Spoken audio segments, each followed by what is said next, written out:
नमस्कार, आप देख रहे हैं फाइनल ट्रेड के सभी दर्शकों को धनतेरस की शुभकामनाएं। दिल्ली स्टूडियो से मैं हूं मिहिर और मैं हूं डिम्पी कालरा। तो आज मार्केट ने एक नए लेवल पे तो पहुंचा, लेकिन वहां पे आके सुस्ती हो गई है। थोड़ा ऐसा लग रहा है कि त्योहारी मौसम में बाजार जा चुका है। छुट्टी मनाते हैं, मार्केट भी मनाने के मूड में है। छुट्टी अच्छी चीज ये है कि ऊपर जाने के बाद छुट्टी मना रहे हैं। ये बात भी ठीक है कि सिर्फ दिवाली के ही पटाखे बज रहे हैं, कोरिया से कोई आवाज नहीं आई, कोई आतिशबाजी नहीं चली है। तो कम से कम आज वैसा नहीं हो रहा। और अच्छे शुभ मुहूर्त पे हम धनतेरस के साथ शुरुआत कर रहे हैं इस कार्यक्रम की। और साथ ही वीर, आज जो गोल्ड ऑप्शन है ना, ये भी अपने अपने इतिहास जैसा ही है, क्योंकि काफी समय से इसकी मांग तो हो रही थी, लेकिन ये एक टर्न अराउंड भी होगा, ना केवल ज्वेलरी वालों के लिए बल्कि इक्विटीज वालों का भी ऑटोमेटिकली हेज के लिए एक नया टूल उनको मिल गया। बिल्कुल बिल्कुल, एक नया टूल मिल गया है इनको। और इस बीच बाजार में रुझान ठीक ही है। 10,240 पर निफ्टी है, 9 पॉइंट ऊपर इस समय ट्रेड कर रहा है, जबकि सेंसेक्स में भी मजबूती देखने को मिली है। हमारे सारे मेहमान भी हमारे साथ मौजूद हैं, उनसे बात करते हैं। सुनील दमानिया हमारे साथ मौजूद हैं, इम्तियाज़ कुरैशी हैं हमारे साथ, और साथ ही किरण जाधव हमारे साथ जुड़े हैं। अब शुक्रिया आप तीनों का इस बातचीत में शामिल होने के लिए, and happy Dhanteras to all of you. Kiran, क्या ट्रेड किया आज आपने? देखिए, निफ्टी पे तो लॉन्ग पोजीशंस ही बने रहे और 10,200 का स्टॉप लॉस रहेगा और 10,250 क्रॉस करने की हम राह देख रहे हैं। जैसे ही क्रॉस करेगा हम एग्रेसिवली लॉन्ग पोजीशंस ऐड करते नजर आएंगे। 10,300 10,320 के टारगेट्स देखने में मिल जाने चाहिए। स्टॉक स्पेसिफिक बात करें तो सिप्ला में लॉन्ग पोजीशंस है, एनबीसीसी में लॉन्ग पोजीशंस है और पीएफसी में अभी लॉन्ग पोजीशंस क्रिएट कर चुके हैं। तो ये तीनों काउंटर्स काफी अच्छे हैं। ऑप्शन स्ट्रेटेजीज भी इसमें हमने सजेस्ट किए हमारे क्लाइंट्स के लिए। ठीक है कि सिप्ला पे आप ध्यान रख सकते हैं। एनबीसीसी वैसे भी अच्छा प्लेयर है और इस बार अच्छा चला भी है। ये सिप्ला तो ऑलमोस्ट हाई पे भी आ चुका है, अभी इसमें कुछ खरीदारी आई है। इम्तियाज, आपने आज क्या ट्रेड किया? कोई ऐसी सजेशन, कोई ऐसा ट्रेड जो आप दर्शकों के सामने रखना चाहें अभी?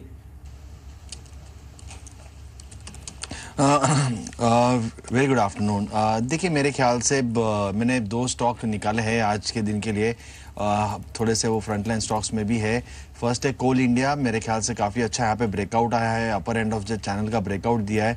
जो हमने फॉल देखा तकरीबन 447 से लेके 233 तक का, इस फॉल का रिट्रेसमेंट होते हुए नजर आ रहा है। तो मेरे ख्याल से यहाँ पे बाइंग करना चाहिए। यहाँ पे तकरीबन 255 के आसपास का स्टॉप लॉस लगाना चाहिए। और मेरे ख्याल से अनुमान ये है कि स्टॉक्स आने वाले 4 से 6 महीने में स्टॉक्स तकरीबन 400 के आंकड़े को सरपास कर जाएगा। और दूसरा है ऑयल इंडिया, मेरे ख्याल से इसमें भी सेम स्ट्रक्चर बना हुआ है। यहाँ पे upper end of the channel breakout हुआ है, काफी इंप्रेसिव लेवल पे यहाँ पे स्टैंड कर रहा है। तो मेरे ख्याल से कोई भी गिरावट आए या करंट मौजूदा स्तर पे बाई किया जा सकता है विद स्टॉप लॉस ऑफ 265 और टारगेट यहाँ पे रहेगा तकरीबन 450 के ऊपर का। सुनील, शुक्रिया पहले तो समय देने के लिए। मार्केट्स में हमने अर्निंग का प्रेशर भी है। ये अर्निंग अब तक तो हमको खुश ही रखे हैं, इसने बाजार को भी निराश नहीं किया। एक्सिस बैंक के नंबर से बड़ी उम्मीद है। ये इंडसइंड बैंक के नंबर्स के बाद नंबर्स बेस थोड़ा कमजोर होने की वजह से लग रहा है कि 300% प्रॉफिट अच्छा आएगा। आप कैसे कैलकुलेट कर रहे हैं सर एक्सिस बैंक को? एक निवेशकों को और ट्रेडर्स को क्या करना चाहिए इस समय एक्सिस बैंक में?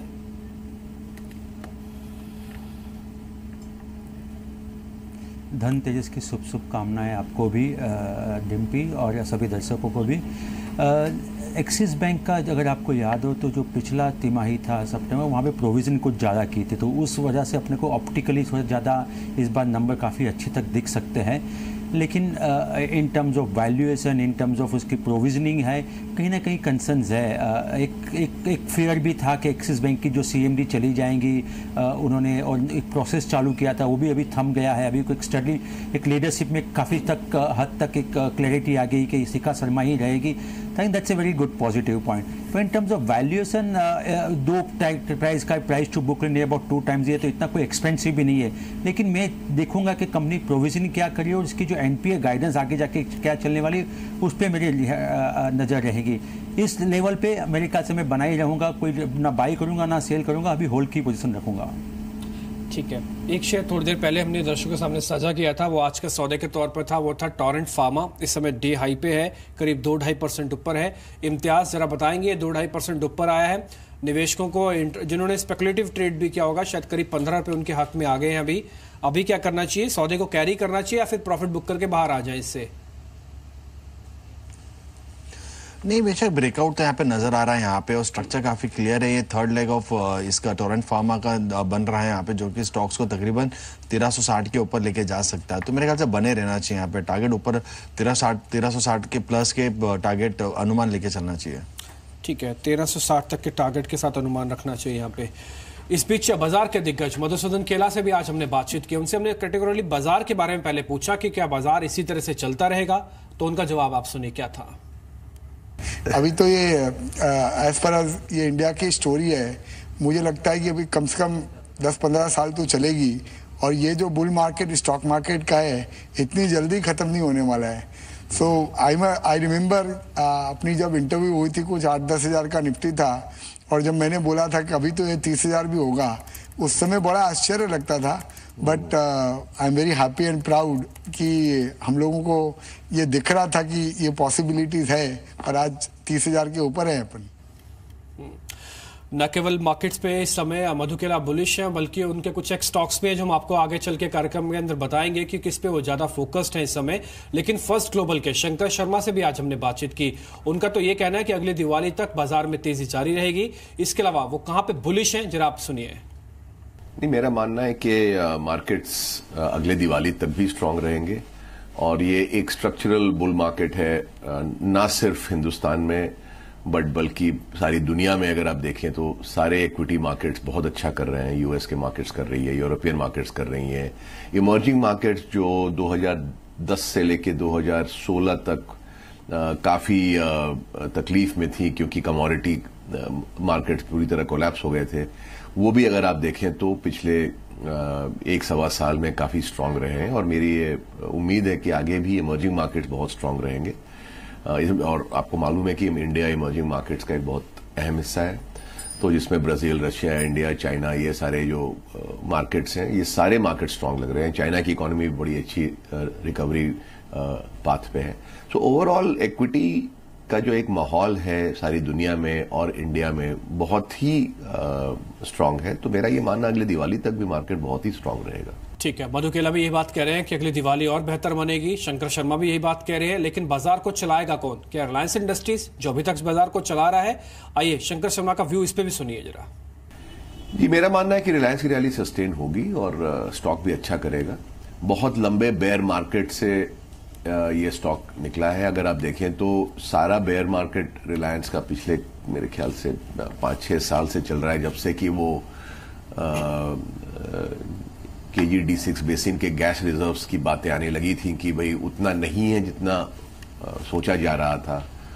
तो वो धीरे धीरे घट के वो फिगर्स बहुत लो नंबर्स पे आ गए, और रिलायंस का स्टॉक भी काफी अंडर परफॉर्म किया कई वर्षों तक। अब वो ट्रेंड रिवर्स कर चुका है, और जब ट्रेंड एक लार्ज कंपनी जैसे रिलायंस में रिवर्स होता है तो वो छोटे अरसे के बाद खत्म नहीं हो जाता, काफी लंबा चलता है। तो हाँ, कई फ्रंट्स पे नंबर अच्छे भी हैं, कुछ फ्रंट्स पे नंबर डिसअपॉइंटिंग भी है, बट ओवरऑल मेरा मानना है कि रिलायंस का स्टॉक काफी अच्छा करेगा। बिल्कुल, पिछली दिवाली से अब तक की दिवाली के अंदर करीब 18% का निफ्टी ने रिटर्न दिया है। ये 18% का रिटर्न यानी कि कुछ बड़ी कंपनीज से ही मिला है। मधु केला, इन बड़ी कंपनीज यानी कि लार्ज कंपनीज पे क्या राय रखते हैं, जरा ये भी सुनिए आप।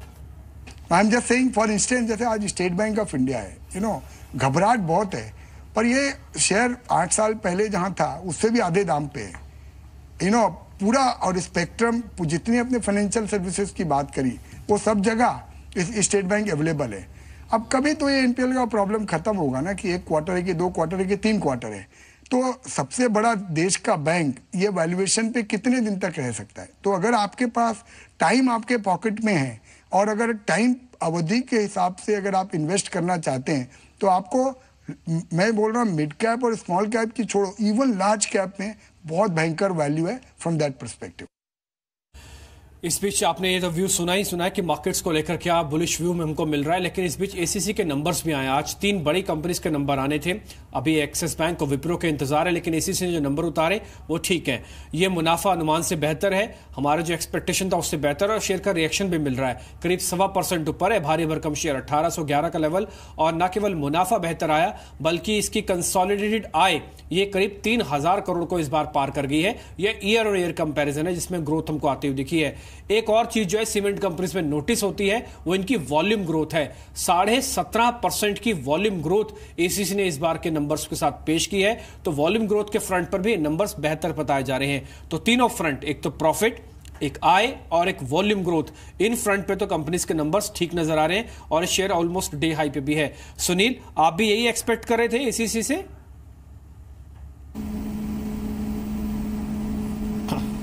नहीं, आई थिंक मैं मानूंगा कि मैं थोड़ा अंडर एस्टिमेट कर रहा था। जो प्रॉफिट दिखाई है काफ़ी बढ़िया, अच्छा दिखाई है। आपने बताया 17.5% जो वॉल्यूम ग्रोथ है काफ़ी हद तक सही है, बहुत बढ़िया परफॉर्मेंस दिया है सीसीसी ने। क्योंकि जो आरबीआई की जो मॉनेटरी पॉलिसी है थी उसमें कहा था कि सीमेंट का जो कंजम्पशन है इंडिया में काफ़ी हद तक काफ़ी लेगाड़ रहा है। स्टील का काफ़ी अच्छा था लेकिन सीमेंट का कहीं ना कहीं वो बोल रहे थे कि स्ट्रगलिंग कर रहा था।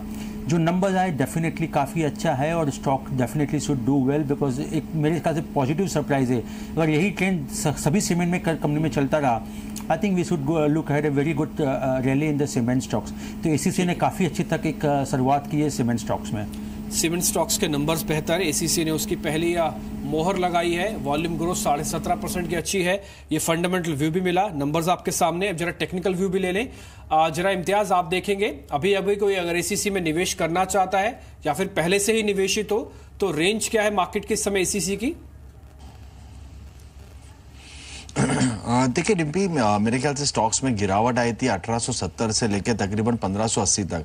अब ये स्टॉक्स की उन स्तरों को वापस छूने की पोटेंशियल रखता है और मेरे ख्याल से जब तक 1598 या मे भी बोल सकते हैं कि 1800 के जो साइकोलॉजिकल फिगर है, जब तक वो ब्रेक नहीं होता तो स्टॉक्स में 1850 1860 आपको आने वाले दिनों में 1 से 2 दिन में देखने मिल सकता है। तो बने रहना चाहिए विद स्टॉप लॉस ऑफ 1800 रुपया। आज टेलीकॉम शेयर है, तीसरा ऐसा दिन है जब टेलीकॉम शेयर्स के अंदर ऐसा लगा हुआ है कि शायद ये शेयर कहीं छूट ना जाए। हाथों हाथ बिक रहे हैं। भारतीय एयरटेल की आप बड़ा देखिए, आइडिया को आप देखिए, 74 रुपए से सीधा 87 रुपए हो गया। ये सिर्फ 3 दिन का ट्रेड है, ये इनका नेचर नहीं है। लेकिन रिलायंस जियो के नंबर जब अच्छे आए तो हमारी एक्सपेक्टेशन ये थी कि उनका आरपू जो 156 रुपए का है शायद उससे टेलीकॉम कंपनीज को मुश्किल होगी, लेकिन ऐसा नहीं हुआ। उसी दिन के बाद से टेलीकॉम कंपनीज में एकदम से कह सकते हैं कि तेजी बनी और अब आइडिया 87 है। एक बार किरण, आपका व्यू चाहिए आइडिया पे। एक बार प्रॉफिट बुक कर लें क्या? किसी के पास 80 या 80 के नीचे की बाइंग हो, 7-8 रुपए आइडिया के अंदर इस तरह का मूव 2-3 दिन में मिल जाना बहुत है। बिल्कुल प्रॉफिट बुक ही करना चाहिए क्योंकि 90-91 लेवल्स बहुत इंपॉर्टेंट है। और पिछली भी हमने रैली देखी थी जो जून महीने में आई थी, जो कि करीबन 76 से लेके 97 तक गई थी। उसी तरह की रैली हमने आप भी देखी है और मेरा मानना है कि इधर प्रॉफिट बुकिंग कर ही लेनी चाहिए। ठीक है, एक बार प्रॉफिट बुकिंग कर लेनी चाहिए इस मार्केट के अंदर। आप कुछ एक और शेयर्स देखते हैं जहां पे आज मूव देखने को मिल रहा है। आज एचपीसीएल चला करीब 2 से 2.5%, ये भी ऊपर है। इसके अलावा हाउसिंग फाइनेंस कंपनीज में इंडियाबुल हाउसिंग लीड कर रही है, ये ऊपर है। आज रियल एस्टेट की कंपनी डीएलएफ ने भी 180 के आसपास पहुंच गए, 3% ऊपर है। इम्तियाज, जरा डीएलएफ का डाटा देखेंगे आप। ये अभी भी ट्रेडिंग जोन में है, करीब 170 से 185 वाली रेंज, या इस बार ब्रेकआउट दे ही देगा बाजार के इस नए लेवल्स में?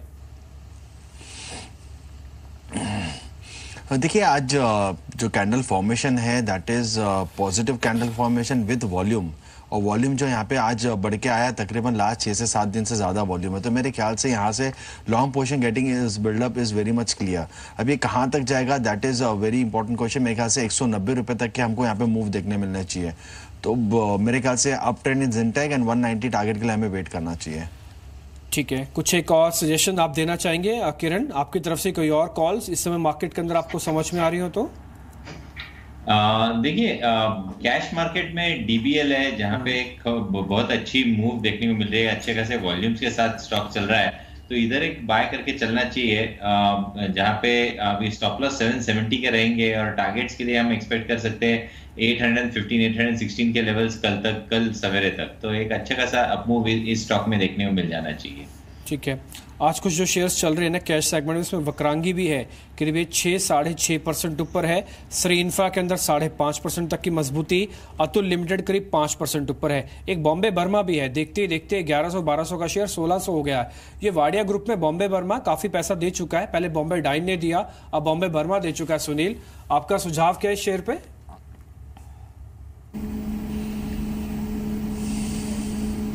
एक ही डिस्क्लेमर कहना चाहूँगा कि मैंने इस कंपनी को 78 रुपीज़ में लिया था करीबन 2006 में, और फिर बोनस भी मेरे उसको मिले हैं, तो काफ़ी हद तक मुझे मुनाफा है और मैं अभी तक होल्ड कर रहा हूँ। मैं होल्ड इसके लिए कर रहा हूँ कि बॉम्बे बर्मा एक होल्डिंग कंपनी है जिसके अंदर ब्रिटानिया बैठी हुई है। कहीं ना कहीं मार्केट का यही मानना है कि जिस तरह से हम लोगों ने बहुत सारे डी मर्जर देखे और वहाँ से जो वैल्यू अनलॉकिंग होती हुई देखी है, something similar can happen with Bombay Burma also. तो उसका जो होल्डिंग वैल्यू है, और ये बॉम्बे जो आपने जैसे बताया वाडिया ग्रुप की जो कंपनी है, उसका जो इन्वेस्टमेंट है वो बॉम्बे बर्मा के थ्रू होता है। तो उसमें जो रियल एस्टेट हो गई, ब्रिटानिया इंडस्ट्रीज़ हो गई, वहाँ पे कहीं ना कहीं बोलते हैं कि वैल्यू अनलॉकिंग, तो इसकी जो वैल्यू है अभी भी उसके असेट्स, अंडरलाइंग असेट्स है, अभी भी काफ़ी हद तक ज़्यादा है as compare to its market cap. तो अभी मुझे लगता है बहुत अच्छी संभावना है। मैं खुद होल्ड कर रहा हूँ डिस्पाइट बाइंग एट 72 रुपीज़, और मैं बना रहा हूँ। तो I also advise my our viewers के वो भी अभी बने रहे उसमें। ठीक है, 2004 में इसकी कीमत वास्तव में 72 रुपये थी और आज ये शेयर 1611 रुपये का, ये वैल्यूएशन, वो वैल्यू को क्रिएट करने वाला शेयर बना है बॉम्बे बर्मा। और सुनील तो कह रहे हैं अभी भी होल्ड किया जा सकता है, हालांकि उनकी खरीद बहुत पहले की है और बहुत सस्ती भी है, लेकिन अभी भी निवेशकों को बाय की ही राय दे रहे हैं। रिलायंस कैपिटल 550 के आसपास आ गया है।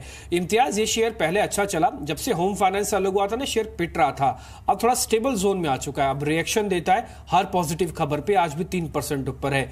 ये रिलायंस कैपिटल पे आपका व्यू क्या अभी? देखिए, मेरे ख्याल से आज के कैंडल फॉर्मेशन के बाद थोड़ा सा यहाँ पे टर्न अराउंड एक्सपेक्टेड है स्टॉक्स में। जो हमने फॉल देखा तकरीबन 782 से लेके 530, तो एक बड़ी गिरावट हमने देखी। अगर इन परसेंटेज हम टर्म्स के तो काफ़ी बड़ी एक ऊपर से हमने शेडो देखा यहाँ पे। बट आज जो पुल बैक आया, थोड़ा सा यहाँ पे ट्रेंड पॉजिटिव होते नजर आया। जैसे हम कहते हैं कि टेक्निकली ओवरसोल्ड जोन में था और यहाँ पे थोड़ा डाइवर्जन मिला है, पॉजिटिव डाइवर्जन, तो ये पॉजिटिव डाइवर्जन कंटिन्यू रहेगा। और तकरीबन मेरे ख्याल से 3 से 4 दिन में स्टॉक 600 रुपये के आंकड़े को सरपास कर जाना चाहिए, और जो स्टॉप लॉस लगेगा तकरीबन यहाँ पे 530 के आसपास का लगाना चाहिए। ट्रेडर्स का एक फैंसी शेयर, इनफैक्ट वादा के 2 फैंसी शेयर हैं, बेहतर शेयर जिनमें अच्छा मूव मिलता है। एक तो कावेरी सीड है और दूसरा है इन्फीबीम। ये शेयर आज ज़्यादा तो नहीं चले, लेकिन चल सकते हैं क्या, ये समझना होगा हमको। कावेरी सीड इस समय ऑलमोस्ट डे हाई की तरफ बढ़ रहा है। किरण, एक बार जरा आप चार्ट देखेंगे कावेरी सीड के, 3% ऊपर है और ये 571 का शेयर। अभी क्या करना है इसमें? चार्ट स्ट्रक्चर स्ट्रॉन्ग है, डेटा में कोई खास ओपन इंटरेस्ट एडिशन देखने को नहीं मिल रहा है, तो यही एक कंसर्न है। नहीं तो मेरा मानना है कि टेक्निकली अगर देखा जाए तो 562 के स्टॉप लॉस के साथ लॉन्ग पोजीशंस रहने चाहिए, और मेरा टारगेट जो है जो करीबन 580 583 का आ रहा है, उधर एक बार रिव्यू ले लेना चाहिए। आज के वॉल्यूम भी देखे तो थोड़े से कम है, तो थोड़ा सा कॉशियस व्यू लेके लॉन्ग पोजीशन बनाने चाहिए। इस बीच गोदरेज फिलिप्स को लेकर एक खबर ये आ रही है कि उसने गुडरिक ग्रुप के साथ एक करार किया है। गुडरिक ग्रुप चाय बनाने वाली कंपनी, उसके साथ एक करार किया और ये शेयर अब करीब 6% ऊपर है गुडरिक ग्रुप का जो शेयर है। और गोदरेज फिलिप्स तो खैर थोड़ा बहुत मोमेंटम दिखा रहा है, 0.5% ऊपर, लेकिन हाँ ठीक है, आप गुडरिक का पे पर ध्यान रखिए, ये शेयर 6% ऊपर, लेकिन वॉल्यूम थोड़ा इसमें कम होता है। इम्तियाज, देखेंगे इसका टेक्निकल पैटर्न, अगर आपको चार्ट मिल जाए तो। टिपिकली वॉल्यूम कम रहता है, ट्रेडर्स जल्दी जल्दी देखते नहीं शेयर को।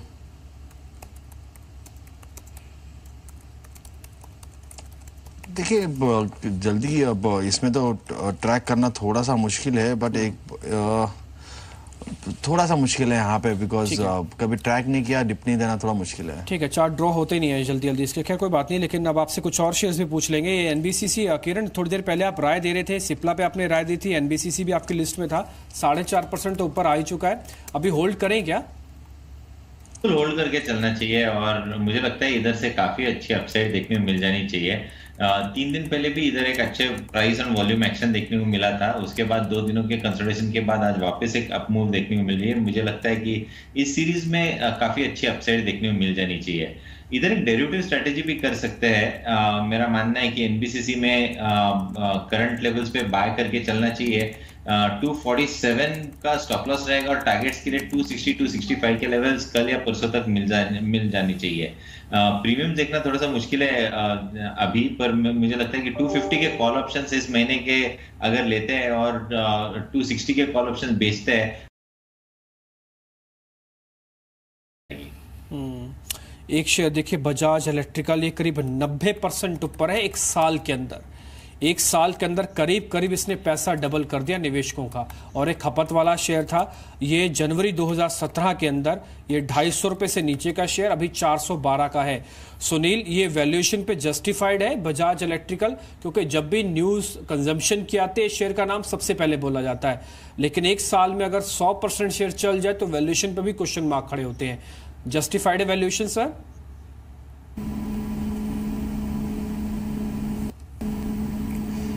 डिम्पी, थोड़ा लगता है कि कहीं ना कहीं मार्केट ये प्ले आउट कर रहा है कि उसके जो 2 बिजनेस है, एक तो एक E&P बिजनेस है और एक कंज्यूमर ड्यूरेबल बिजनेस है, कहीं ना कहीं आगे जाके कंपनी उसको डीमर्ज कर सकती है। शेखर बजाज ने पहले भी कह चुके हैं कि वो नहीं करना चाहते, लेकिन कहीं ना कहीं मार्केट में एक उम्मीद बनी हुई है कि शायद करेंगे। सेकंड थिंग, बजाज इलेक्ट्रिकल से एक नया कंसेप्ट इम्प्लीमेंट कर रहा है, वो बोलते हैं थियोरी ऑफ कंस्ट्रेंट्स। वहाँ पे अपनी जो सप्लाई चेन मैनेजमेंट है उसको ठीक करना चाह रहे हैं। वो अब तक उन्होंने 3-4 साल से वो कर रहे हैं, लेकिन कहीं ना कहीं उनका जो इम्प्लीमेंटेशन शेड्यूल है वो कहीं ना कहीं थोड़ा डिले हो रहा है। तो उस वजह से वो थोड़े मार्केट शेयर भी, अपनी जो पंखा है, उनकी जो जूसर्स ग्राइंडर्स हैं, कहीं ना कहीं वहाँ पे उनकी मार्केट शेयर कम हो रही है। LED बल्ब में उन्होंने बहुत सारी पीछे हट की है, लेकिन एक पॉजिटिव साइड पे यह है कि उनका जो E&P बिजनेस है कहीं ना कहीं वो एक अच्छा परफॉर्म कर रहा है। एक समय चल रहा था तभी बोल रहे थे कि शायद वो E&P बिजनेस दे मिट सेल इट ऑफ ऑल्सो, अभी तक किया नहीं है, तो कहीं ना कहीं उस पर उम्मीद बनी हुई है। जैसे आपने सवाल पूछा था कि वैल्यूएशन में कहीं जस्टिफाई कर रहा है, थोड़ा डिफिकल्ट है लेवल से उसको जस्टिफाई करना। अगर मेरे पास होते तो मैं अभी इस लेवल में मुनाफा बुक कर लेता। तो यही सलाह अपने दर्शकों को भी देना चाहूंगा। ठीक है, ये सलाह तो होगी, लेकिन जिनके पास है एक बार प्रॉफिट बुक करना चाहे तो एक बार इस शेयर को भी देख सकते हैं, अपनी लिस्ट में रखिए। ये चर्निंग आपको करना है, किसी शेयर को लेना है, 50% 100% का अगर रिटर्न आ गया, अगर आप नहीं बेच रहे हैं तो फिर एक बार आप देखिएगा उसके अंदर आपको कैसे आगे बढ़ना है। लेकिन राय आपको लगातार मिल रही है इन पर्टिकुलर शेयर्स पे। आज हमने सुबह ना शंकर शर्मा से भी बातचीत की थी, उनसे हमने खासकर इन छोटे शेयर्स और स्मॉल कैप शेयर्स के बारे में पूछा था कि आप क्या निवेश करेंगे। उनसे हमने कुछ एक सेक्टर्स भी पूछे, किस पर्टिकुलर सेक्टर्स कौन कौन से हैं आपको पसंद है। जरा आप सुनिए वो क्या कह रहे थे। मेरा मानना है कमोडिटी क्षेत्र बहुत स्ट्रांग रहेगा। स्टील की कंपनी अच्छी करेंगी, एल्यूमिनियम कंपनी अच्छी करेंगी, और भी कई मेटल्स की कंपनीज है सारी अच्छी करेंगी। केमिकल्स अच्छा करेगा, चुनिंदा इंफ्रास्ट्रक्चर कंपनीज अच्छी करेंगी। तो स्मॉल कैप्स ओवरऑल बहुत अच्छा करेंगे। मेरा ये मानना है कि अगले साल में डेफिनेटली निफ्टी से 50% और 100% हायर रिटर्न्स देंगे जो स्मॉल कैप इंडेक्स है। तो खास करके छोटे निवेशकों के लिए तो स्मॉल कैप इंडेक्स में ही इन्वेस्ट करना सबसे लाभदायक रहेगा रिलेटिव टू निफ्टी और even any other investment choice that they have. इसमें आपने एक और चीज नोटिस की होगी, शंकर शर्मा ये भी कह रहे थे कि केमिकल शेयर्स में भी आगे चल मोमेंटम मिल सकता है। स्टील कंपनीज, छोटी छोटी इंफ्रा कंपनीज, कोई 2019 के अंदर चुनाव भी है और एक क्लासिकल एग्जांपल है कि जिसमें आपको खरीदारी कहीं ना कहीं बनती हुई दिख सकती है। किरण, जरा आप मेरे को ये समझाएंगे कि ये टाटा केमिकल के अंदर हमको क्या करना चाहिए अभी?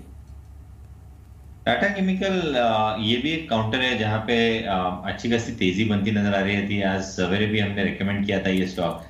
मुझे लगता है कि अगर 708 का स्टॉप लॉस रहेगा और लॉन्ग पोजीशन बिल्कुल बनती नजर आ रही है और करनी चाहिए। इधर भी ओपन इंटरेस्ट करीबन 11.75 का बढ़ता हुआ नजर आ रहा है। तो मेरा मानना है कि कुल मिला के, और एक इंपॉर्टेंट चीज है कि ओपन ब्लू स्काई टेरिटरी में ये स्टॉक ट्रेड कर रहा है। तो कुल मिला के एक स्ट्रॉन्ग बाय बनता है और टारगेट्स के लिए 726-27 के लेवल्स कल फर्स्ट हाफ में देखने को मिल जाने चाहिए। ठीक है, तो ये कुछ एक पर्टिकुलर शेयर्स, साथ में उसकी रिकमेंडेशन आपको मिल रही है।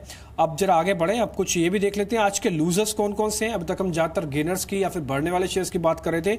आज जो नहीं चल रहा, खैर एक्सिस बैंक के नंबर्स का वेट हो रहा है, करीब 1-1.5% नीचे है। इसके अलावा टाटा मोटर्स थोड़ा प्रॉफिट बुक कर रहा है, आज 1% नीचे है। इन्फोसिस में भी ज्यादा दम नहीं दिख रहा है। इन्फोसिस पर आपका व्यू क्या है सुनील, अभी क्या करना चाहिए? विप्रो के नंबर्स तो ये कहेंगे कि बिल्कुल फ्लैट है, एक रेंज में है, ये भी नहीं चल रहा। टीसीएस ने ज्यादा कमाल नहीं किया, नंबर्स ठीक थे, प्राइसिंग में ज्यादा कमाल नहीं किया। इन्फोसिस पर आपकी राय सर?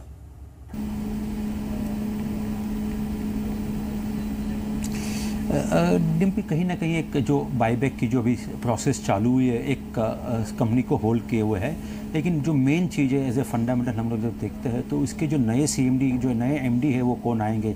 नंदन नीलकनी जो आया है वो टेम्पररी स्टॉप गेप अरेंजमेंट है। कौन आदमी आता है, उसको कैसे उसका विजन स्टेटमेंट सेट करता है, इन्फोसिस के लिए ये बहुत ज़रूरी है। देखा है जैसे IT कंपनी ने लास्ट 1.5-2 साल में इन्वेस्टर्स को कोई पैसे दिए नहीं है, और पैसे इसलिए नहीं दिए हैं, कहीं ना कहीं हेडविंड्स है। हेडविंड्स इस वजह से है कि कहीं ना कहीं डिजिटल बिजनेस, कहीं ना कहीं क्लाउड बिजनेस, कहीं ना कहीं एल्गोरिथम, आर्टिफिशियल इंटेलिजेंस कहीं ना कहीं हावी हो रहा है, जहाँ पे इंडियन कंपनीज का कोई दबदबा नहीं रहा है। उनको अपने आप को री इन्वेंट करना पड़ेगा, कैसे री इन्वेंट कर पाते कभी भी एक क्लैरिटी नहीं आ रही है। उसकी इसके लिए आई थिंक मुझे थोड़ा लगता है कि कहीं ना कहीं आपको होल्ड करना चाहिए। कोई ज़्यादा एक्साइटमेंट वाली बात नहीं है इन्फोसिस में, जब तक कोई नया MD ना आ जाए। ठीक है। इंडसइंड बैंक के जब नंबर्स अच्छे आए थे ना, उसके बाद से लग रहा था कि शेयर शायद एक नए वे में दिखाएगा, लेकिन यकीन मानिए जब से नंबर्स आए ना, उस दिन तो चला 1750 तक भी गया, लेकिन उस दिन के बाद से शेयर चल नहीं रहा, 50 रुपए नीचे आ गया। ये कुछ प्रॉफिट बुकिंग है या फिर कुछ सीरियस कंसर्न्स है, एक बार ये समझते हैं। किरण चार्ट पे, क्योंकि आप डेरिवेटिव्स को भी देखते हैं, इंडसइंड एक्टिव भी रहता है F&O के अंदर, जरा देखेंगे इंडसइंड बैंक ये 1750 से आया नीचे नंबर्स के बाद, ये सिर्फ प्रॉफिट बुकिंग ही है ना?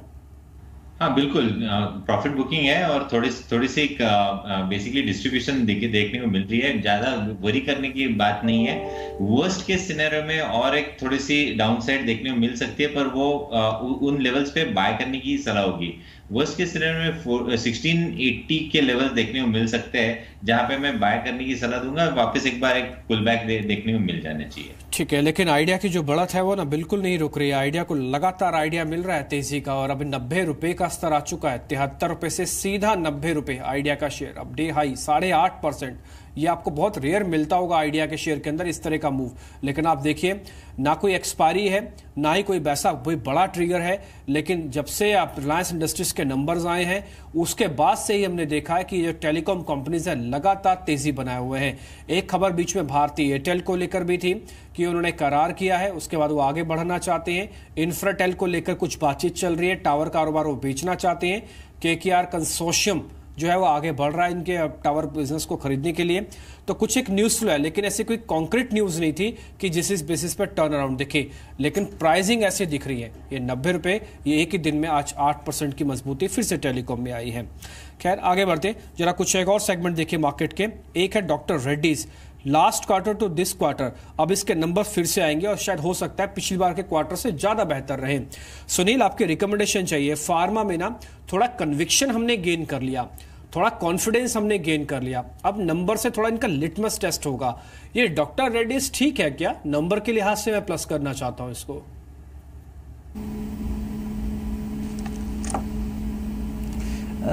डिम्पी में थोड़ा कॉशियस हूँ कंप्लीट फार्मा सेक्टर के ऊपर। कहीं ना कहीं एक हेडविंड्स चल रही है। जो कंप्लीट बिजनेस मॉडल है जो US में है, वहाँ पे जो होलसेलर्स है उनका कंसोलिडेशन हुआ है, तो उनकी जो प्राइसिंग पावर काफ़ी हद तक बढ़ गई है। उनकी जो बार्गेनिंग पावर है, जिसको इंडियन फार्मास्यूटिकल कंपनी बेचती है होलसेलर्स को वहाँ पे जनरिक प्रोडक्ट्स, कहीं ना कहीं वहाँ पे एक कमजोरी आ रही है। सेकंड थिंग, हमने एक रुपी जो नॉर्मली जो इनको गेन मिलता था फार्मास्यूटिकल कंपनी को कि डॉलर के सामने रुपी कमजोर रहता था, वो भी बात नहीं रही। नंबर 3, इंडिया में भी कहीं ना कहीं गवर्नमेंट ऑफ इंडिया जो प्राइजेस के ऊपर जो डोमेस्टिक ड्रग्स है उसके ऊपर थोड़ा कंट्रोल लाना चाहती है, काफ़ी हद तक उन्होंने सफल भी रही है। तो वो सब देखते लगता है कि कहीं ना कहीं हेडविंड्स चल रही है। और डॉक्टर रेड्डी को आप देखोगे डिम्पी, तो कहीं ना कहीं 33-34 के PE के आसपास चल रहा है। ये वैल्यूएशन कोई चीप वैल्यूएशन नहीं है। जब आपको कोई ग्रोथ नहीं आ रही और अगर आपको प्रीमियम वैल्यूएशन कमांड करना है तो कहीं ना कहीं एक दिक्कत आ जाती है उस वैल्यूएशन को जस्टिफाई करने के लिए। तो मैं थोड़ा ओवर कॉशियस हूँ कंप्लीट फार्मास्यूटिकल सेक्टर के ऊपर as well as doctor Reddy के ऊपर। छोटे छोटे मिड कैप के जो शेयर्स हैं ना, चाहे वो अक्रॉस द सेगमेंट, चाहे पेपर के हों, स्टील के हों, उनके अंदर अच्छा मूव है। रिटेल थ्योरी पे भी चल रही है। V2 रिटेल को देखिए 9% ऊपर है ये शेयर।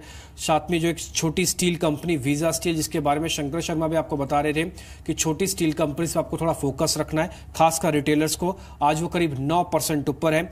एक पेपर वाली कंपनी देखिए मालू पेपर, ये भी बढ़कर कामकाज करता हुआ दिख रहा है। इसके अलावा कुछ एक और शेयर्स आप देख सकते हैं जिसमें सांघवी फोर्जिंग है, ये शेयर तो 20% के सर्किट पर आज लॉक है बाकायदा। इसके अलावा आज हमारे साथ मेहराबून ईरानी भी थे, वो कह रहे थे कि आप शेयर जो GTL है उसके अंदर ध्यान रख सकते हैं, GMR के अंदर थोड़ा ध्यान रख सकते हैं। ये शेयर्स उनकी लिस्ट में थे, आज बढ़कर कामकाज कर रहे हैं।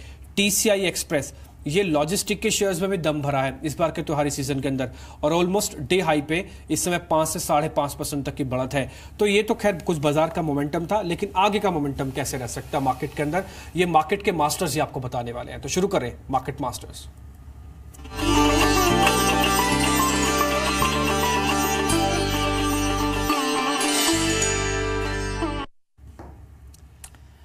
तो स्वागत है आपका हमारी इस खास पेशकश में। हमारे साथ एक बहुत ही खास मेहमान है, मनीष चोखानी हमारे साथ जुड़े हैं। मनीष जी, सबसे पहले तो दिवाली धनतेरस सभी की शुभकामनाएं आपको।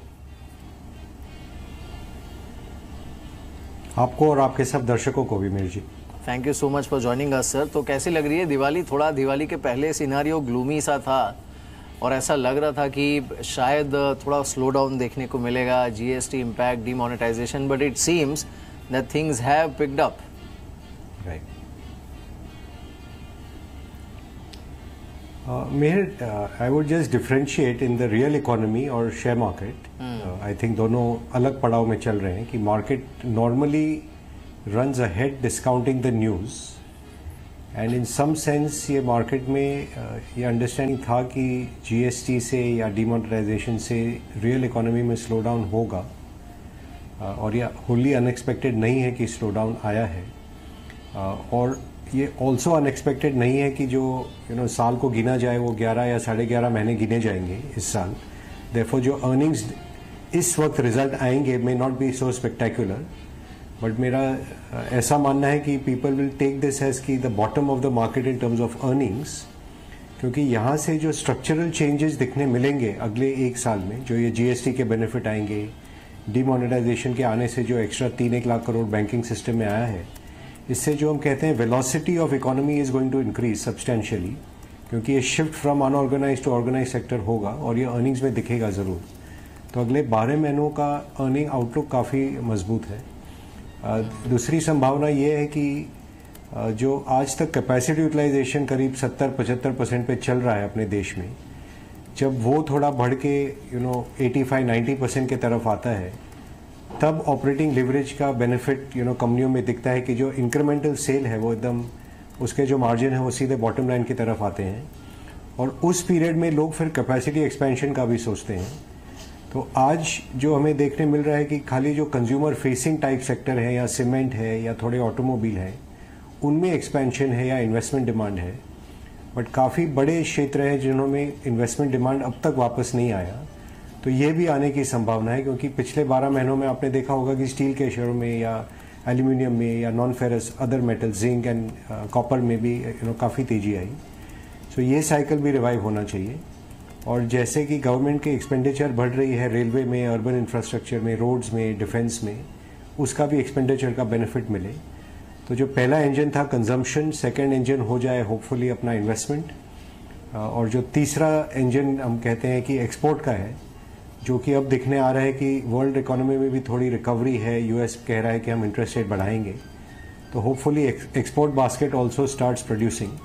तो जो वाइड स्प्रेड बुल मार्केट हम देखना चाहते हैं कि हर क्षेत्र और हर सेक्टर उसमें पार्टिसिपेट करे, उसमें होने की अच्छी संभावना अब दिख रही है अगले 12 महीनों में। जहाँ तक करंट प्राइसेस का सवाल है, ये बात सही है कि valuations are not cheap, it is pricing in earning recovery, और अगर ये रिकवरी नहीं आता है तो यही शेयर हमें महंगे लगेंगे, और अगर अर्निंग आ जाता है तो यही शेयर हमें एक साल बाद एकदम सस्ते लगेंगे। तो द होल बेट इज़ कि अर्निंग रिकवरी अब आएगी यहाँ से, एंड जैसे कि आपने कहा we are starting to see the early signs of that, कि एक्सपोर्ट ग्रोथ सितंबर का नंबर काफ़ी अच्छा आया है, रिटेल ट्रेड में वी कैन ऑलरेडी सी, आपके मीडिया सेक्टर में you can already see September month has actually turned, or October is turning out better. So I remain quite hopeful about the outlook. बिल्कुल। तो Manish ji, safely ये तो at least कहा जा सकता है that the worst is behind us. Yes, definitely. I think market में ये saying हरदम रहता है कि you buy the rumor, sell the news. But the reverse also applies. When the news is very bad, you can expect better news to come. और ऐसी जो setup हो रही है अभी, ऐसा ही लग रहा है कि better days are coming, and जो ग्लूम था 5.7% जीडीपी का, आई थिंक वो थोड़ा ओवरस्टेटेड है, और जो हम जनवरी से मार्च का क्वार्टर में देखेंगे, I would be very surprised if we are not substantially north of 8% GDP growth. Manish ji, एक डाटा हम देख रहे थे इस समय एफआईस और डीआईस का। ये जो बाजार की समय बढ़त आई है बिना एफआईस के आई है। पिछले 3 महीनों में तो उन्होंने कुछ सारा खरीदा ही नहीं, भारत में बल्कि उल्टा बेचा ही है। ये कितना चिंता की बात है या फिर ये खुशी की बात है कि आपका डीआईस का इतना लिक्विडिटी है कि हमको अब एफआईस का शायद कुछ ज्यादा असर दिख ही नहीं रहा मार्केट में, इनके बिना भी हम हाईवे पे जा सकते हैं?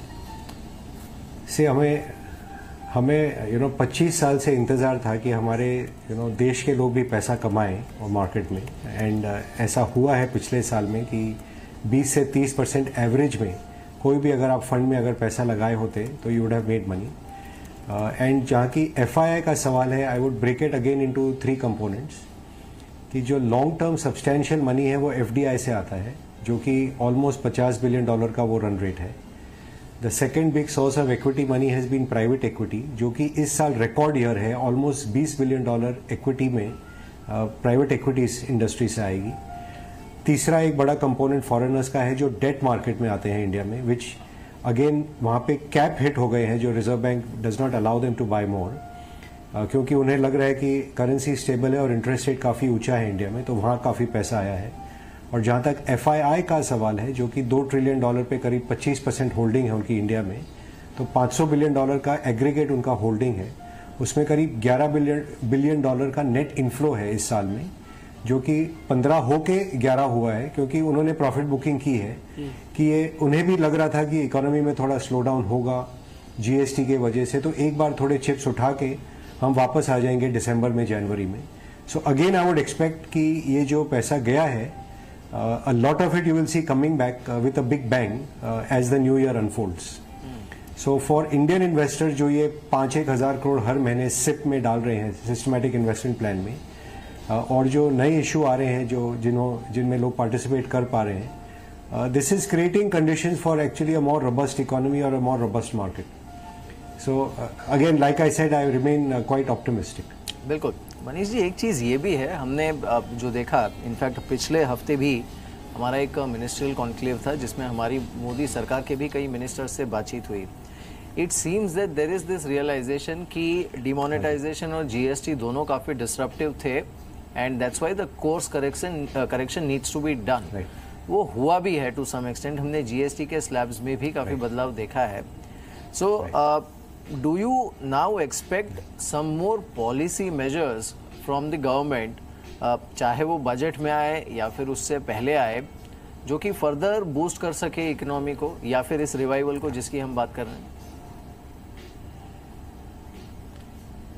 आई थिंक मेहर, ये हम लोग पहले भी बात कर चुके हैं कि not just on the government front but on reserve bank front also, हमने पिछले जो 2-3 सालों में किया कि इकोनॉमी में एकदम ये एनपीए का साइकिल आइसोलेट करने के लिए बैंकों पे हम ज़्यादा स्ट्रिक्ट हो गए, इंटरेस्ट रेट काफ़ी ऊंचा रखा गया।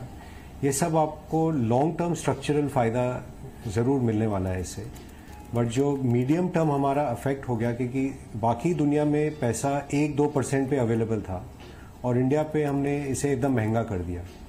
और ये जब आप बैंकों पे प्रेशर लगाते हैं और उन पे एनपीए साइकिल होते हैं या उन पे बैंक ऑफिशियल्स पे रेड होते हैं, दे स्टॉप लेंडिंग मनी, तो उससे ऑलरेडी एक डिस्ट्रप्शन था अपने देश में। फिर सेकंड स्ट्रक्चरल चेंज आया, the war on black money, which is again a long term right step of demonetization, और सबको फियर हो गया है कि I have to get more and more cheque money rather than black money. And then the third disruption came of GST. All these 3 I would put together as big deep structural changes in India, जो कि हमारी पुरानी system जो काम करने की थी कि हम मना लेंगे, हम देख लेंगे, हम संभाल लेंगे, हम इसको जानते हैं, हम उसको जानते हैं, from that it is becoming a more rule based economy. और ये पेन का पीरियड डेफिनेटली रहेगा, but when you come out of this pain period, और शायद 6 महीने लगे, 1 साल लगे, you don't know, when you come out of this pain period you come out running from it, because then the rules are clear. इतने toll नाके नहीं है रास्ते में, इतने ऑफिसर नहीं है रास्ते में, इतने अड़चने नहीं आती हैं रास्ते में, इतने रोड ब्लॉक नहीं आते हैं। So from a government perspective I think they are doing the right things, and to specifically answer, he is already making the right noises. जैसे कि एयर इंडिया का डिसइन्वेस्टमेंट चालू है, ये बैंकों के रिकैपिटलाइजेशन की I would expect large numbers to come out.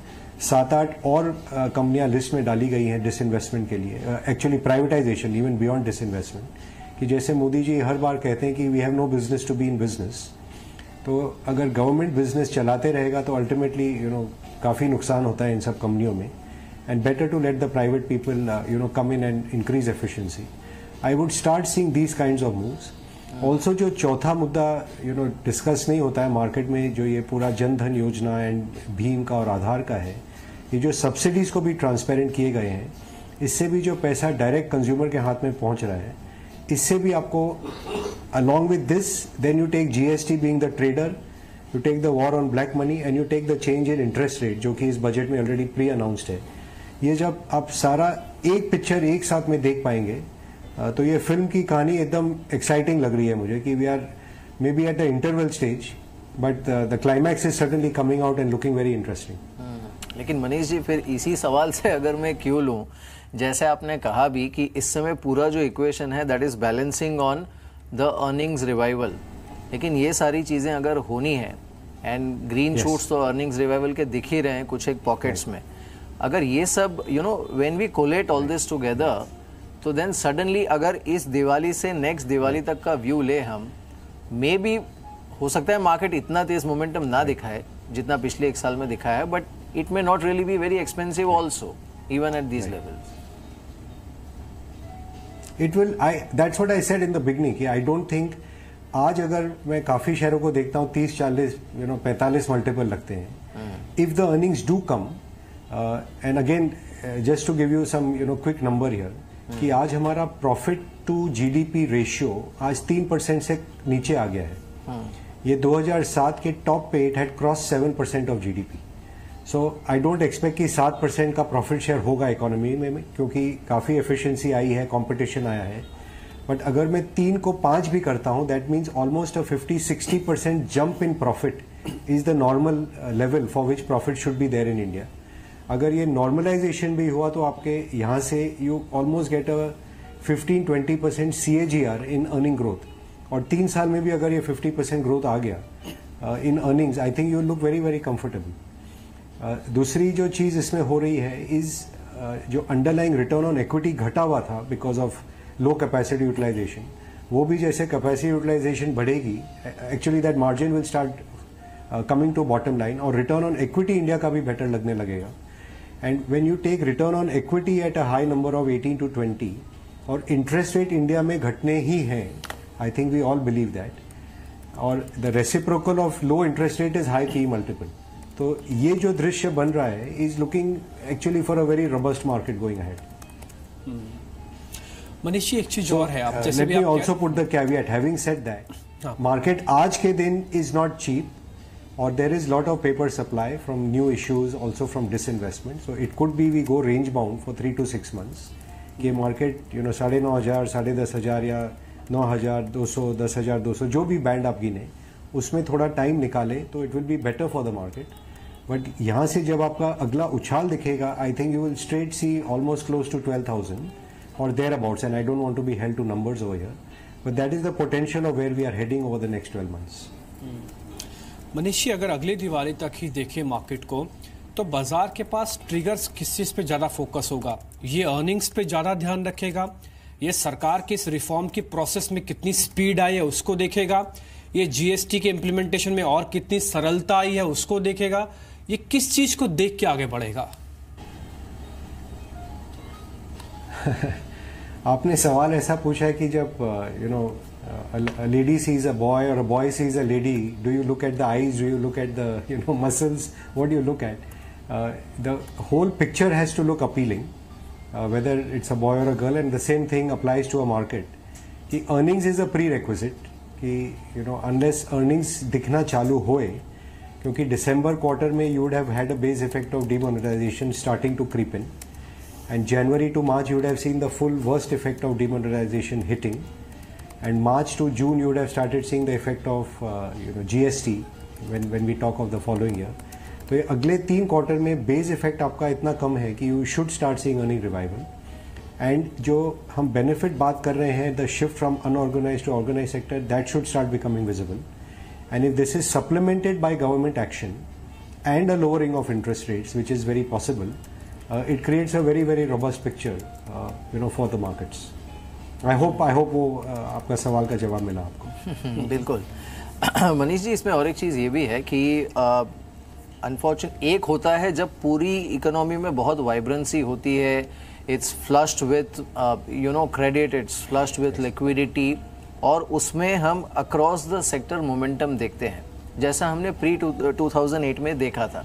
इस समय अनफॉर्चुनेटली बहुत सारे पॉकेट्स ऐसे हैं जहां पर काफ़ी स्ट्रक्चरल चैलेंजेस हैं। टेलीकॉम को अगर हम देखें, पावर डिस्ट्रीब्यूशन को देखें, एसएमईज़ को देखें, टेक्सटाइल को देखें, इन सब में है अभी भी चैलेंजेस। तो देन जो इकोनॉमिक रिवाइवल है उसका जो भार आता है वो कुछ एक सेक्टर्स के शोल्डर पर आ जाता है, and they are basically suppose to play the role of an engine for the economy. तो इस लिहाज से आपको कौन से सेक्टर्स सबसे ज़्यादा रोबस्ट पोजीशन में इस समय लग रहे हैं जहां पर सबसे पहले ये रिवाइवल प्ले आउट होगा? मेरा इनफैक्ट एकदम शुरू में मैंने इसीलिए ये कहा था कि आज हम एक इंजन पे चल रहे हैं जो कि कंजम्पशन थीम पे है, कि जो भी कंज्यूमर है, पुराने में तो हम देखते थे कि एफएमसीजी में ज़्यादा फायदा रहेगा, पर जब वो वैल्यूएशन बढ़ा then the bull move towards consumer products, home improvement products, की टाइल्स है या पेंट्स है या एयर कंडीशनर्स है या रेफ्रिजरेटर्स हैं, उन सब की तरफ गया। Then it went toward more discretionary items जो कि ऑटो के शेयर हैं या आपके मीडिया के शेयर हैं, या पिछले साल आपने देखा कि मैक्सिमम उछाल आया रिटेल क्षेत्र में, कि I think best performing group must have been Future group and of course spectacular listing of DMart. और जो आपने कहा कि काफ़ी क्षेत्र सप्रेस थे, उनमें थोड़ा रेट ऑफ चेंज जब आया, I think best performing share last year would have been Hindalco, Vedanta, Tata steel, which are from the traditional heavy industry sector. And जो दो क्षेत्रों की आपने बात की, पावर और infrastructure, they are directly related to government, जहाँ पे पॉलिसी चेंजेस हुए थे and people were stuck by rule changes, कि कोल अवेलेबिलिटी नहीं हुई या क्लियरेंस ऑफ रोडवे नहीं हुई, उसमें भी काफ़ी काम चल रहा है। And people moved away from that, कि नए सेक्टर खोले गए जैसे कि डिफेंस में, रेलवेज में, अर्बन इंफ्रास्ट्रक्चर में, रोड्स में, जो गडकरी जी और Piyush ji and others are doing good job over there. और इसमें अगर आप फॉलो करना चाहेंगे तो ultimately you must start seeing some movement in Larsen and Toubro, and you will start seeing some movement in SBI, ICICI, Axis, these type of bank, जो कि थोड़ा कॉर्पोरेट लेंडिंग आपको वहाँ से दिखना चालू होगा। टेलीकॉम का भी जो आपने बात कहा बहुत इंटरेस्टिंग है, क्योंकि अब ये क्षेत्र इतने सालों में जब एक्सेस क्या कहते हैं लाइसेंसेस दिए गए थे राजा के टाइम में, वो जो सब प्लेयर है वो सब in a way now have become out of the market, और ये 3 प्लेयर मार्केट हो गया है, where you are left basically with Bharti, Idea, Vodafone and Reliance, और बाकी सब हट गए हैं इन अ कंसोलिडेटेड इंडस्ट्री। एक बार when these people reach a balance where the market shares are रफली कंफर्टेबल, अगर रिलायंस 33% पे आके रुक जाता है तो ये इंडस्ट्री ऑलरेडी प्रॉफिटेबल साइकिल के तरफ घूमने को रेडी है। अगर रिलायंस जियो ट्राइज फॉर 50% शेयर तो ये बैटल 1 साल 1.5 साल और चलेगा, and it may be better for people to wait and then come in, and prices may start moving in anticipation of that equilibrium. But it is not to say कि आज हम जो एक engine है consumption पे और financials पे, I do expect, like I said, जब capacity utilization बढ़ता है, we already saw a big bull market last year in commodity shares, and it will spread to industrials and exporters, and then finally you get a full scale full blown bull market जिसमें हर sector participate करेगा। But there is time for that. Like I said, अगले 3-6 महीने में the market has to tread water a bit to digest the gains which we have had. और paper supply है market में IPO का और disinvestment का, and people would like to see some evidence of earnings coming. So if you ask me, immediate near term 3 months 4 months picture is not कि market is ready to run. Base formation चल रहा है, हर वक्त जब market घटता है 300-400 point तो buying आ जाती है, पर सिमिलरली जब 500 पॉइंट बढ़ता है तब सेलिंग भी आ जाती है। तो ये रेंज में एक बार ट्रैप हो गए, और इससे निकलने के लिए you definitely do need to see earning and profit coming through, and I don't think you will see that evidence till March in a substantial way. Manish ji, ये जो पब्लिक सेक्टर बैंक्स हैं, इन पर आपका व्यू क्या है? बिकॉज एक बड़ा ही differentiation हो गया है within banking universe. So you have private banks जो कि who are clipping at 15-20% CAGR, और दूसरी तरफ पब्लिक सेक्टर बैंक्स हैं जो उससे आधी या उससे भी कम वैल्यूएशंस पर ट्रेड कर रहे हैं, and even now we don't know कि ये कर्व में कहां पर है in terms of recovery. Yes, so Meher ji, in a more structural sense, I think it is inevitable कि जो जैसे BSNL और MTNL के साथ हुआ, प्राइवेट सेक्टर आया and they took the share away. जैसे मीडिया इंडस्ट्री में दूरदर्शन के सामने हुआ, जब आप लोग जैसे प्लेयर आके they took all the share away. I think the similar thing is playing out in banking sector. Banking sector पर से the opportunity is mind boggling in India कि आज $2 ट्रिलियन की इकोनॉमी में 500 बिलियन का हमारा सेविंग है, जिसमें से 250 बिलियन तो रियल एस्टेट और गोल्ड में जाता है, तो वो फाइनेंशियल सेक्टर में आता ही नहीं है. वो शिफ्ट चालू है कि इकोनॉमी का सेविंग रेट बढ़ने वाला है, the share towards financial saving बढ़ने वाला है. उसके अंदर जो प्राइवेट सेक्टर शेयर 30% है, पब्लिक सेक्टर 70% है. मार्केट इज ऑलरेडी वोटिंग कि प्राइवेट सेक्टर 70% हो जाएगा अगले 5 सालों में. So the rate of change is very much in favour of private sector. Having said that, हर चीज़ का भाव होता है and just illustratively I am saying and by no means it's a recommendation कि जैसे आप पूरे पब्लिक सेक्टर बैंक का निफ्टी में अब 2-2.5% तक का खाली वेटेज बच गया है.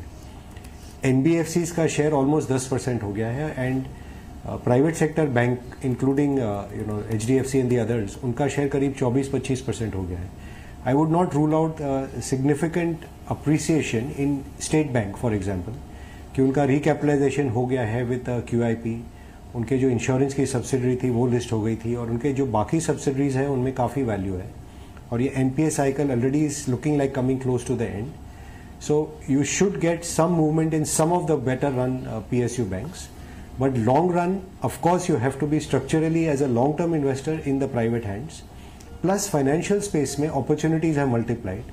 कि insurance companies आ गई हैं, asset management companies list होंगी, brokerages आ गई हैं और list हो गई हैं, exchanges आ गए हैं और list हो गए हैं. तो there is no dearth of opportunities.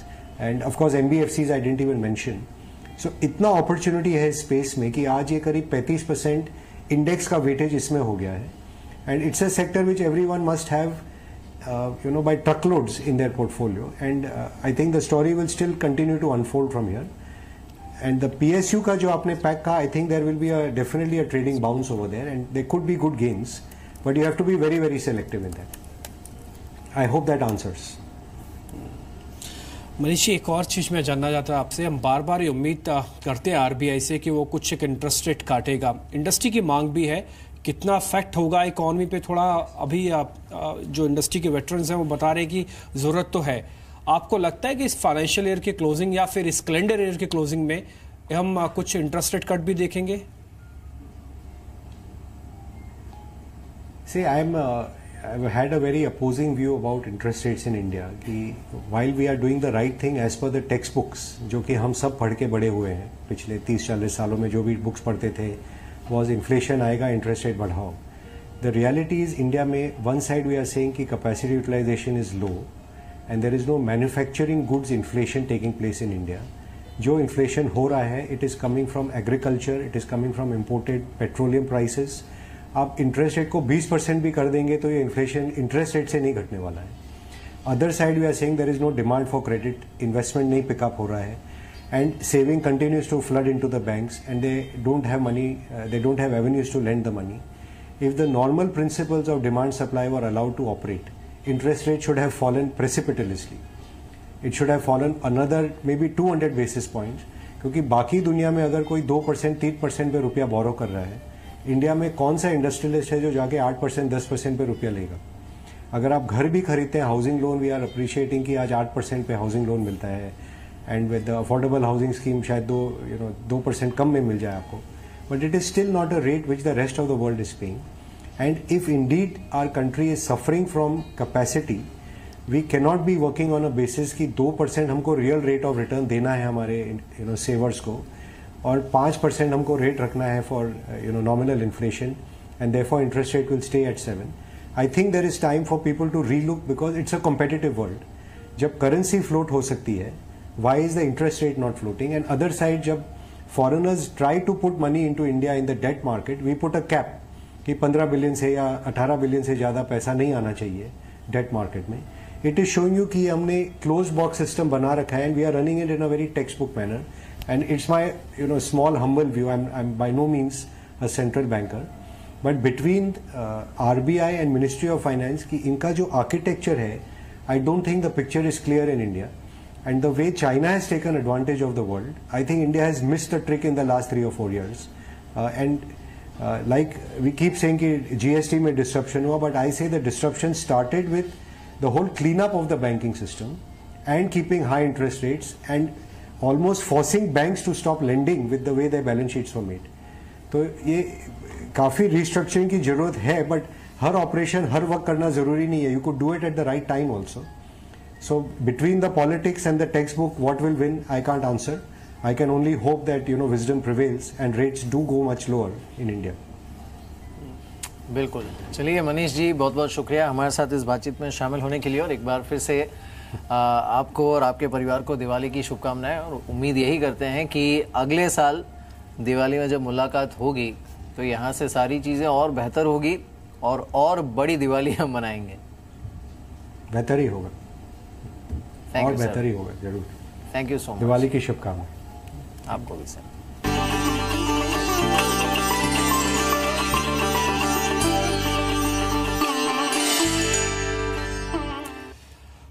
तो यहाँ पे बाजार को लेकर कुछ जो रणनीति हमको समझ में आ रही है, उससे ये तो समझ में आ रहा है कि हाँ, बाजार में बुलिश व्यू तो मिल रहा है हमको. जितने भी एक्सपर्ट्स हम बातचीत कर रहे हैं, चाहे वो टेक्निकल्स हो, फंडामेंटल हो, या फिर बाजार को काफ़ी लंबे समय से देख रहे हो, उन सबका ये तो है कि बाजार में वैल्यूएशन ठीक है, ऐसी कोई खास चिंता की बात नहीं है, आप दम भर सकते हैं.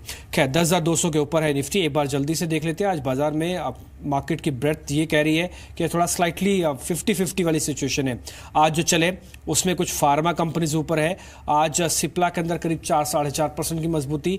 ऑयल मार्केटिंग कंपनीज ऊपर आई हैं, HPCL ऊपर है, और ACC के नंबर्स आने के बाद देखिए अल्ट्राटेक सीमेंट पे भी एक अच्छा मूव आने को मिल रहा है, और ये ऑलमोस्ट डी हाई पे पहुंचा है. अभी अब थोड़ी देर पहले हमारे साथ मनीष सुखानी थे, वो भी ये कह रहे थे कि जो टेलीकॉम स्पेस है इसमें जो कंसोलिडेशन है और 2-3 कंपनीज का फायदा है वो मिल रहा है, और भारतीय एयरटेल और आइडिया जैसे शेयर्स में शायद अभी रीस्ट्रक्चरिंग हो सकती है और इसका कुछ और फायदा इन शेयर्स को मिल सकता है.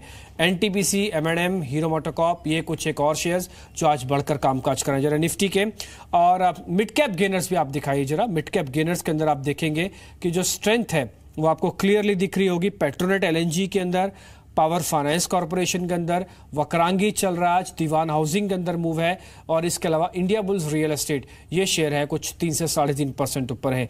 तो आज मार्केट क्लोजिंग की तरफ बढ़ रहे हैं. अब कुछ कॉल्स अगर BTST हमको आज के दर्शक मेहमान आज के हमको देना चाहें दर्शकों को, तो एक बार वो पूछ लेते हैं. किरण, कोई है शेयर ऐसा जो BTST में कन्वर्ट करें अभी? बिल्कुल, 2 स्टॉक्स बहुत अच्छे देखने को, 3 स्टॉक्स अच्छे देखने को मिल रहे हैं. पहले तो सेंचुरी टेक्सटाइल्स होगा जहां पे बाय करके चलना चाहिए. पिछले आधे घंटे में बहुत स्ट्रॉन्ग वॉल्यूम्स के साथ ये स्टॉक चल रहा है, और ऐसे लास्ट मिनट में जब ये स्टॉक चलता है तो कल की कंटिन्यूएशन बहुत अच्छी देखने को मिलती है. तो 1300 का स्टॉप लॉस रहेगा, और टारगेट्स के लिए 1335, 1340 के लेवल्स कल तक देखने को मिल जाने चाहिए. दूसरा होगा जुबिलेंट फूड्स. पिछले 3 दिनों से कंसिस्टेंटली ग्रेजुअल अपमूव है, पर पिछले आधे घंटे में इधर भी बहुत स्ट्रॉन्ग वॉल्यूम्स के साथ ये स्टॉक चला है. मेरा मानना है कि 1620 के लेवल्स कल सवेरे तक देखने को मिल जाने चाहिए, और इस ट्रेड के लिए 1575 के स्टॉप लॉसेस रखने चाहिए. तीसरा होगा जो आपने कहा PFC में भी मुझे लगता है काफी अच्छे खासे वॉल्यूम्स है, और उसके साथ ये स्टॉक चल रहा है, ओपन इंटरेस्ट एडिशंस देखने को मिल रहे हैं. तो कुल मिला के ये भी एक अच्छा बाय होता है. स्टॉप लॉस 126 का ₹2 नीचे, और टारगेट्स के लिए 135 के लेवल्स देखने को मिल जाने चाहिए. ये इक्विटास का शेयर देखिए एकदम दिन के उच्चतम स्तरों पर पहुंचा है, अच्छे वॉल्यूम के साथ भी है. जरा आप बताएंगे इस पे इम्तियाज, ये इक्विटास की आज की क्लोजिंग इंडिकेट कर रही है BTST की तरफ लेके जा सकते हैं सौदे को? जी बेशक, 2 इंडिकेटर यहाँ पे पॉजिटिव दिखा रहे हैं. एक तो higher high closing about the previous day है. अगर यहाँ पे अगर क्लोजिंग तकरीबन 155-50 के ऊपर अगर आ जाती है, मेरे ख्याल से उसमें कोई दो राय नहीं कि उसके ऊपर क्लोजिंग नहीं आएगी. तो मेरे ख्याल से यहाँ पे BTST ट्रेड किया जा सकता है with stop loss of 152 rupees, और मेरे ख्याल से कल का टारगेट होना चाहिए 162. पहला टारगेट होना चाहिए 162 को सरपास करते ही तकरीबन 168 तक के टारगेट को आपको यहाँ पे एक्सपेक्ट कर सकता है. ठीक है, एक नाल्को हिंडाल्को पे भी रिकमेंडेशन दे दीजिए. क्या ये है BTST के कैंडिडेट्स, नाल्को और हिंडाल्को दोनों ही? देखिए मेरे ख्याल से दोनों में काफी ज्यादा बढ़त हो चुकी है और एक ओवरबॉट सिनेरियो में तो मेरे ख्याल से बीटीएसटी कर सकते हैं, बट प्रोवाइडेड है कि जो स्टॉक्स में मेरे ख्याल से जैसे हमने बात की इक्विटास की, उसमें एक पोजीशन बनाया जा सकता है। जिसके पास पोजीशंस है हिंडाल्को नाल्को में, मेरे ख्याल से वो कैरी फॉरवर्ड करना चाहिए, फ्रेश पोजीशन थोड़ा सा वेट करना चाहिए। सुनील, थोड़ा छोटा आंसर चाहूंगा। एक श्री इंफ्रा पे अच्छी क्लोजिंग देखे जा रहा है, इस कंपनी को ट्रैक करते हैं आप, रखें इसको वैल्यूएशन के फ्रंट पे?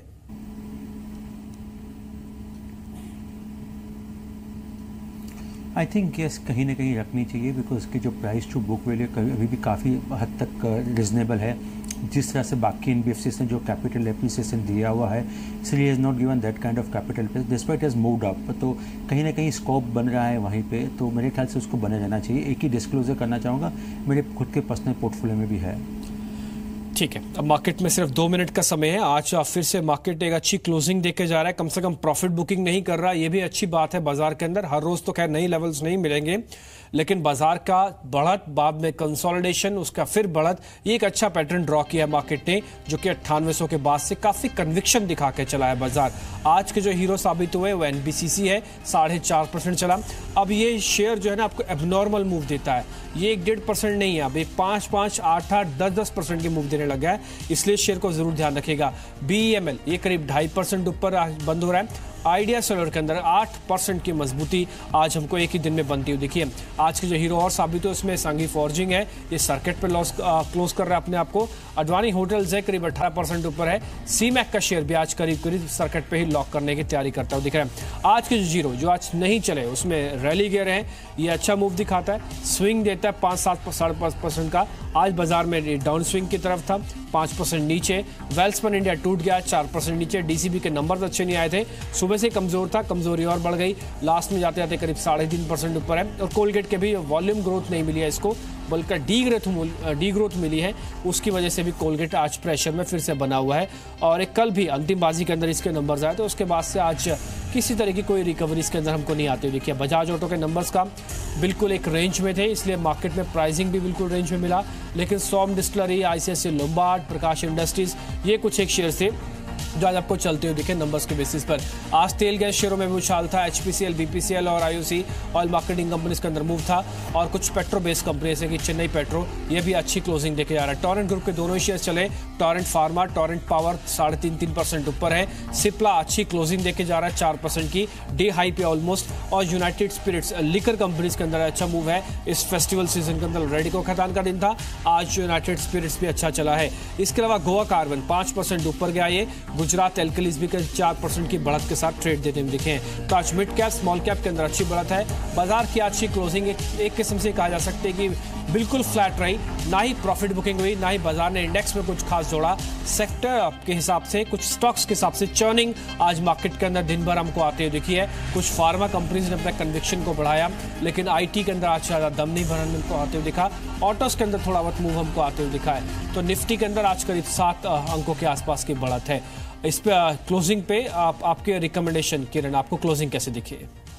देखिए निफ्टी के अगर चार्ट देखते हैं तो बिल्कुल कंसोलिडेशन देखने को मिल रहा है, और शायद कल या परसों हमें एक नया टॉप देखने को मिल जाना चाहिए। जब तक हम 10,200 के ऊपर है तब तक मेरा मानना है कि ये जो मोमेंटम है जारी रहेगा। और ये ऐसे कंसोलिडेशन बहुत इंपॉर्टेंट होते हैं डिम्पी जी, क्योंकि एक तरीके अगर हम ऊपर चलते रहेंगे तो गिरने की प्रोबेबिलिटी बढ़ती नजर आती है। थोड़ा सा रुक के अगर चलते हैं तो एक अच्छी मूव देखने को मिलेगी। कल वीकली एक्सपायरी है बैंकिंग निफ्टी का, और पिछले एक्सपायरी में हमने बैंक निफ्टी में काफी अच्छी अपमूव देखने को मिली थी, तो मुझे लगता है वही रिपीट हमें देखने को मिलेगा। मुझे लगता है कि कल 24,850 से लेकर 24,950 की क्लोजिंग देखने को मिल जानी चाहिए बैंक निफ्टी में। ठीक है किरण, शुक्रिया आपका समय देने के लिए। सुनील, आपका भी शुक्रिया। इम्तियाज, आपका भी शुक्रिया समय देने के लिए।